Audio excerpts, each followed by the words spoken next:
Ngiyabingelela phansi le omhlaba uyalingana ejozini la ngikhona igama lami nguTatashi intombi emfishane yale kwesikabhanana akuhambeki kwamhlaba uyalingana uyahamba uyabuya imisebenzi ka 2+2 khona udokotela lapha nabantu 2+2 angazi bathi yaxosha imfene embodla dokotela siyeza ukuthi hayi imisebenzi impela mningi ngicela ukuthi uqale ubingelele ngaphambi ukuthi singene ezihlokweni esiphethe ngizobingelela usisi uTatashi lazi namlandela igama usisi uTatashi nawe ungasho usisi uTatashi so sibingelele bonke abantu abasibukele ngesiqubulo esithi #ngehlale kunje ngehlale kunje usho njalo udokotela uthi ngehlale kunje ngehlale kunje empilweni impilo iyaguquka impilo ifana nesimo sezulu kunjalo nje impilo iyaguquka usho njalo udokotela uthi impilo iyaguquka namhlanje lelo uphethwe ikhanda kusasa uvuka uphethwe isisi kodwa ngoba udokotela u2+2 khona uzowenza umsebenzi kunjalo dokotela sivakashele namhlanje dokotela kunezihlokwana nje esiphethe ezimbalwa izihlokwana esithanda ukukhuluma ngazo la kunezinto ihamba ishintshe njengoba usushilo ukuthi ngeke kuhlale kunje kune marumazi sike sathi ukwezwa kancane engathi udokotela usezohlola nasefonini kuhle ukuthi mangabe uzwa into uqale uyizwe kahle ngomnikazi wayo ukuze nawe noma uyikhulume wazi ukuthi cha ngizwe ngomnikazi wayo no 2+2 Useyahlola kunamarumazi dokotela athi ngathi usuzohlola efonini mhlawumbe ungiyesendlalele kancane lapho mhlawumbe ukuthi ngoba usuzohlola efonini uhlola kanjani ngiyakhokha kuqala kwenzakalani lapho nakho sididekile Nkosi yami sizwe sakababa bantu baNkulunkulu nangu sisi uTatashi engihlalele ngemibuzo kulungileke esifisa ukukusho bengahloli Tatashi bengahloli efonini yebo isikhathi eside kabi nje bengahloli efonini ngoba bengakuthathi serious indaba zamafoni mina bengisebenza ngo-live ukuthi ngcono ufike esigodlweni ngikuhlole kubona kodwa ke sengihambe ngabona ngokuguquka kwezinto nanesikhathi esiphila kuso manje kunomuntu ofisa ukuza ake ngibeke kanje balaleli inhloso yami ukuthi ngihlole efonini ukuthi kunabantu abasuka emazweni akude nabakude abafuna ukufika sebazi bazofunana omunye umuntu uzofuthi ngicela uqale dokotela ungihlolele uma sengihlolelile ngize sengazi ngizolungisana kuwe isona sizathu ke singenzi ukuthi Tatashi ngihlole efonini okay dokotela nje ukuthi ufuna ukuhlola efonini njena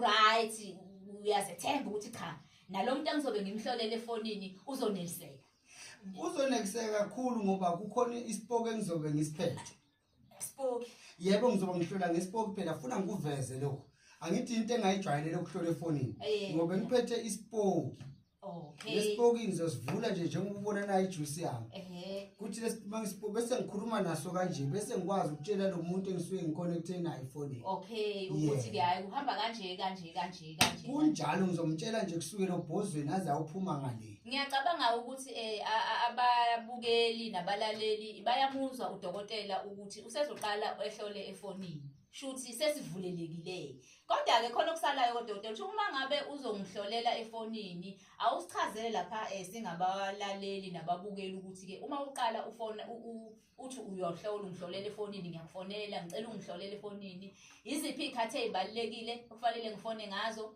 iziphi ikhathi engabalekile uma ngabe ngifona uzongihlolela yini okufanele ngiyenze mina njengomuntu osezohlolelwa nanokuthi ke uhlola ngaluphi usuku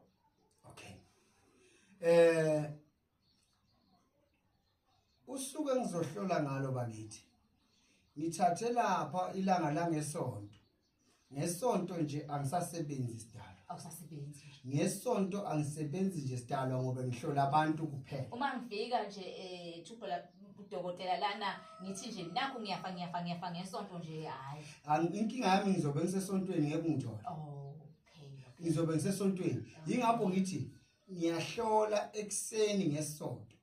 Ekseni ngesonto ngo3 wasekuseni 3 AM. Yes. Okay. Mase kushawa 8 sekuphume nje ilanga sekuthi 8 ngiyavala ukuhlola. Okay. Kube kwama calls nje okuhlola kuphela ngo3 ekseni kuze kushawa 8. Kuze kushawa 8 ekseni. Kuba ngo8 ngiyavala nami sengilungisela ukuya esontweni. Kodwa ngiyobe sengibanelisile abahluphekile ngokubahlolela amakhaya abo noma nenkinga zabo.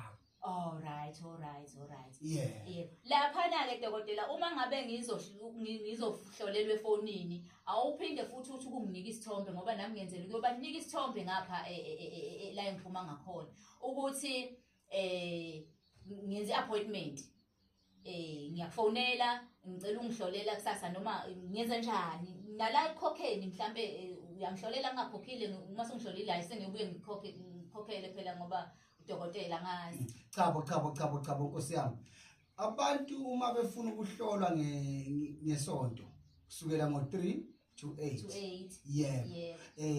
Ngizocela ukuthi umuntu ngomgqibelo noma ngesabatha afone abhukele isonto.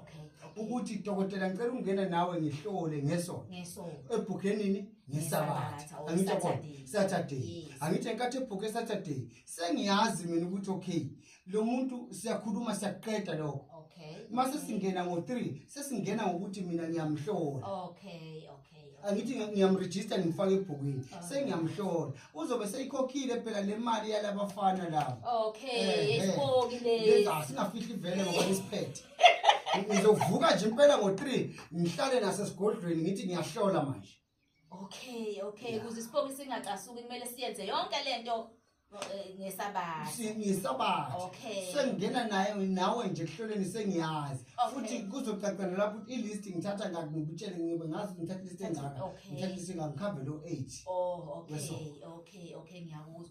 Manje ke dokotela la ke sibuyelana ke ekuthenini ke uthina esibhuka ukuthi ukuthi size la ekhaya. Uyatholakala efonini abanye bacomplain utholakala efonini uyabuya ngenxa ye busy kakhulu. Iziphi ikhathi kahle okufanele umbukeli akufonele ngaso ukuthi okay ngifuna ukuya ku2+2 dokotela nakho nginenkinga ngiyamfonela angimfoneli ngalesi sikhathi ngoba phela abanye odokotela banama terms and conditions. Njengami nje mina kwashawa 6 ngivele ngivale ngebomu. Ngiyayivala Nkosi yami nawe uke wazama ongangithola ngisuke ngivalile. Dokotela. Kahle ngiyasivula isikhathi. Ngihlezi ngisho ngithi ngo3 ekseni. 3 ekseni shawu ucingo uzongithola. Kwashawu 6 ngiyayivala ifoni. Yeah. Shuthi ngo3 ekseni ifoni isuke isivaliwe. Ngo6 sivuliwe. Bese uthi ngo6 wantambama sivaliwe futhi ifoni. Ngizwa kahle ngiyathemba ukuthi nabalandeli nababukeli baka2+2 bayizwa kahle lenkulumo esixoxayo. Namhlanje nje siphethe ihloko nje eyithe ukuhluka sidlulile lokhu ekuthenini kuyathwalwa nani sesaxoxa lokho sakuzwa bakhuluma abalaleli banabalandeli sidlulile nje lapho ke sesikuzwile konke lokho. Kodwa ke sikuzwile lokho khona la esithe ukuthi dokotela ukusala khona kancane ukuthi uthe wena esithwalweni khona esihle khona isibi. Angisekho ke kodwa esithwalweni sengila ethenini ke angifuni dokotela wami ukuthwala. Angifuni ukuthwala. Kodwa ikhona yini enye indlela ongangisiza ngayo noma umlaleli noma umlandeli ongamsiza ngayo ngale kokuthi nje eze ethwala? Nkosi yami ikhona. Nginey'washo la nginejolidani la ekhaya. Siyakwazi ukufaka ewashweni, siyakwazi ukufaka ejolidani. Yeah. Siphinde futhi sikwazi ukuthi laba abanamabhizinisi sibanike isibungu. Yisi sibungu lesi. Yabona isibungu. Isibungu lesi. Lento iwumdonso. Idonsa abantu endaweni yokusebenzela bagcwale. Alright. Lesi sibungu lesi usichephula so. Bese ngikutshela imilingo kunemlingo emincane oqala uyenze. Bese usishunqisele esontweni noma usishunqisele endaweni othengisela kuyona sekuyogcwala abantu nawe ukwazi ukuphila kamnandi iwumdonso lento ngaleje ukuthwala ngaleje ngithole nje isibungu isibunge nje sisodwa ngasisokolisa abantu abaningi ngaleje ukuthi uzothwala ngathi ngizoya ngapha esibungwini ayihluphi cha isibunga sihlaba angithi ngisho nalabo abanye odokotela abathi bayothwasa kwangalunga Nkosi yami siyabalekelela la isibunga